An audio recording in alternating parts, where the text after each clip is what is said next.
मित्रांनो नमस्कार. विना दोघातलीही तुटेना या मालिकेच्या आजच्या म्हणजेच 28 मेच्या एपिसोडमध्ये आपण बघणार आहोत. आजचा एपिसोड खूप छान असा आणि इंटरेस्टिंग असणार आहे बरं का. कुठे स्किप न करता व्हिडिओ शेवटपर्यंत नक्की बघा. आणि त्यानंतर आता इकडं अंशुमनचा सुपारी फोडायचा कार्यक्रम करायचा असतो. आता समरने सांगितलेलं असतं की घरी इकडं स्वानंदीच्या बाबांना बरं नाही आहे आणि तुमचा कार्यक्रमाचं मध्येच काय चाललंय. पण आता एवढ्या वेळामध्ये मल्लिकाला खूप घाई असते. एकदा का माझ्या अंशुमनचं लग्न झाले ना की मी मोकळी झाले. त्यानंतर आजीकडे येत असतात मल्लिका म्हणू लागते, काय मग आई, आजी सांगायचं का मग त्या मुलीकडच्यांना, त्यांच्या घरी पण कुणीतरी आजारी आहे बघा, त्यांच्यामुळे ना त्यांना लवकरात लवकर हा कार्यक्रम उरकून टाकायचा आहे. मग मी कसं सांगू का त्यांना की हो म्हणून आपल्याकडून सुपारी फोडायचा कार्यक्रम आपण करून घेऊया. आजी म्हणतात, अगं मल्लिका तुला कसं कळत नाही गं, मला असं वाटतं स्वानंदीच्या बाबाला बरं होऊ द्यावा, त्यांना शुद्धीवर येऊ द्यावा, नंतर बघू की आपण हे सगळं. अगोदर सगळ्यात महत्त्वाचं तेच आहे ना की त्यांचं शुद्धीवर येणं. तेवढ्या वेळात मल्लिका सांगू लागते, अहो आजी असं काय बोलता, स्वानंदीचे बाबा कधीचे शुद्धीवर आलेत आणि त्यांना आता डिस्चार्ज पण मिळाला असेल, ते घरी पण गेले असतील. मल्लिकाचे बोलण्यामुळे आजी म्हणू लागता, बापरे असं झालं का, बरं झालं देवाची कृपाच झाली. चल मल्लिका मी काय करते ना आता देवघरापाशी ना साखर ठेवून येते देवांना. मल्लिका म्हणू लागते, काय मग मी कळवू ना मुलीकांच्यांना की उद्या आपण कार्यक्रम करून घेऊया म्हणून. तर तेवढ्या वेळामध्ये आजी म्हणतात, तू ना समरला कळव, तो काय म्हणतोय बघ आणि मग त्यांना कळव. त्यानंतर आता मल्लिका आजी गेल्याच्या नंतर म्हणू लागते, आजींना तर काही पडलेलीच नाही, माझ्या अंशुमनच्या लग्नावरून सुपारी फोडायच्या कार्यक्रमावरून कुणालाच काही पडलेली नाही. आता दुसरीकडे स्वानंदी आणि समर मात्र बाबांना घेऊन घरी आलेले असतात. बाबांना डिस्चार्ज मिळतो. त्यानंतर स्वानंदी इकडे येऊन बसते. तर समरला विचारू लागते, बाबा काय करतायत. तर समोर म्हणू लागतो, काही नाही स्वानंदी मॅडम, बाबा आता झोपले आहेत. त्यानंतर लगेच मल्लिकाचा फोन समरला जातो. समरला फोन गेल्याच्या नंतर मल्लिका म्हणू लागते की समर मला ना असं बोलायचं होतं की मुलीकडच्यांना सांगून टाकू का. आणि समर म्हणू लागतो, हो काकू तू जसं म्हणते ना तुझ्या म्हणण्यानुसारच आपण सगळ्या गोष्टी करूया.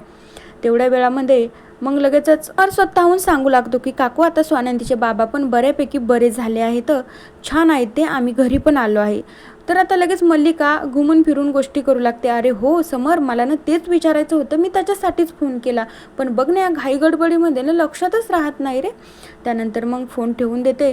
तर तेवढ्या वेळात मल्लिका म्हणू लागते, अरे हे सगळं स्वानंदीला पण सांग बरं का की लवकरात लवकर घरी आहे, आपल्या घरी खूप मोठा कार्यक्रम आहे म्हणून. तर आता समर म्हणू लागतो की काकू त्यांना कशाला, त्यांच्या बाबाची तब्येत बरोबर नाही, त्यांना इथेच राहू दे 2 ते 3 दिवस, मग मी आहे ना तिकडे आवरून घेण्यासाठी. तर मल्लिका फोन ठेवून देते. तर म्हणू लागते, आता इथे ती नाही म्हणल्याच्या नंतर कोण कामे करेन, मलाच आवरावं लागेल सगळं. आणि मल्लिका कामाला लागत असते. स्वानंदी म्हणू लागते की राजवाडे काय झाले, काकूंचा फोन होता का.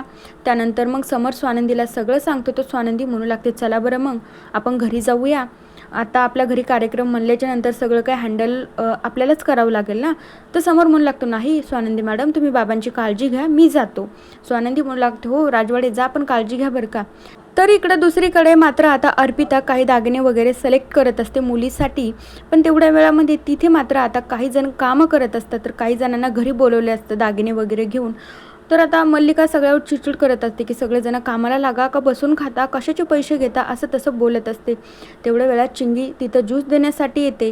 तर अर्पिता म्हणू लागते, अगं आई आपण या लोकांना उगाच घरी बोलवलं आहे, कारण की घरं असं एकदम फ्री होऊन दागिने बघता येत नाही ना, नाहीतर ही मुलगी हे पण दागिने चोरून घेईल.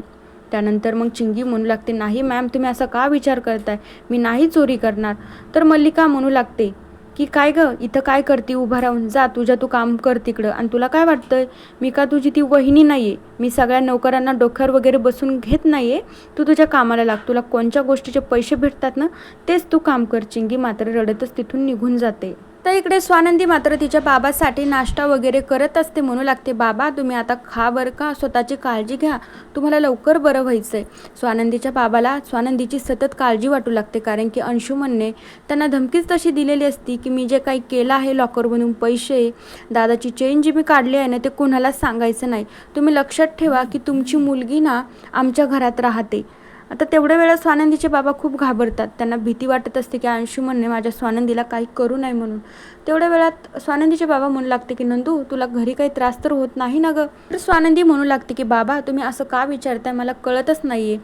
त्यानंतर स्वानंदीचे बाबा शांत बसतात. त्यानंतर स्वानंदी त्यांना खाऊ वगैरे घालते. म्हणू लागते, बाबा तुम्ही आता स्वतःची काळजी घ्या, मी पण जाते बरं का, घरी कार्यक्रम आहे. तर स्वानंदीचे बाबा म्हणू लागतात की नंदू स्वतःची काळजी घे बरं का, मला तुझी काळजी वाटते आता. तर स्वानंदी हो म्हणत असते. दुसरीकडे अंशुमन त्याच्या रूममध्ये असतो. तर मल्लिका त्याच्यासाठी काही ड्रेस चिंगीला घेऊन जात असते. तर अंशुमन म्हणू लागतो, अगं आई असं कसं येते, रूम लॉक करून येत जा ना. मल्लिका म्हणू लागते, काय रे एकटाच तर आहे ना रूममध्ये. पण आता अंशुमन म्हणू लागतो, असती ती स्वतःची प्रायव्हसी एक, तुला कळत नाही का. तर अंशुमन म्हणू लागतो, कशासाठी आणले ते ड्रेस वगैरे, मला नाही या गोष्टीत इंटरेस्टच नाही. तर आता मल्लिका म्हणू लागते, काय रे अंशुमन, मोठं लग्न करायचं आहे तुझ्यावालं आणि इंटरेस्ट नाही म्हणतोय. तर लगे मल्लिका चिंगीला म्हणू लागते, दे गं त्याच्याकडे ते ड्रेस वगैरे, त्याला घालून बघू दे, जे काही आवडले ना ते सिलेक्ट करून आम्हाला सांग. तर आता दुसरीकडे सुपारी फोडायच्या कार्यक्रमाच्या दिवशी अंशुमनच्या हातावर वगैरे मेहंदी काढली जाते. तर चिंगीने देखील अंशुमनचं नाव मेहंदीने तिच्या हातावर काढलेलं असतं. नेमकं मात्र ते नाव स्वानंदी बघते. स्वानंदीच्या डोक्यातून विचार जात नसता की मला कळत नाही आता हे सगळ्याचा अर्थ काय असेल म्हणून. स्वानंदीला समोरसोबत बोलायचं असतं. स्वानंदी रूममध्ये असते. तर समोर म्हणू लागतो की स्वानंदी मॅडम तुम्ही कालपासून मला काळजीत वाटताय, काय झालंय सांगा ना. स्वानंदी म्हणू लागते, मी नेहमी पण तुमच्यासोबत बोलायला जाते आणि ते भलतंच काहीतरी होऊन बसते, पण मला ना तुमच्यासोबत खरंच बोलायचं आहे. स्वानंदी नंतर म्हणू लागते, पण तुम्ही न काही रिॲक्ट करताना शांतपणे ऐकून घ्या.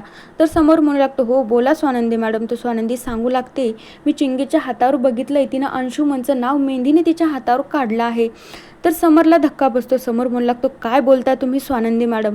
आणि या दोघांचं बोलणे लपूनच अर्पिता ऐकत असते. तर मित्रांनो बघूया उद्याच्या भागात काय होतं. तोपर्यंत या मालिकेच्या पुढील भागांच्या अपडेट्ससाठी आपल्या चॅनलला नक्की सबस्क्राईब करा. So bye.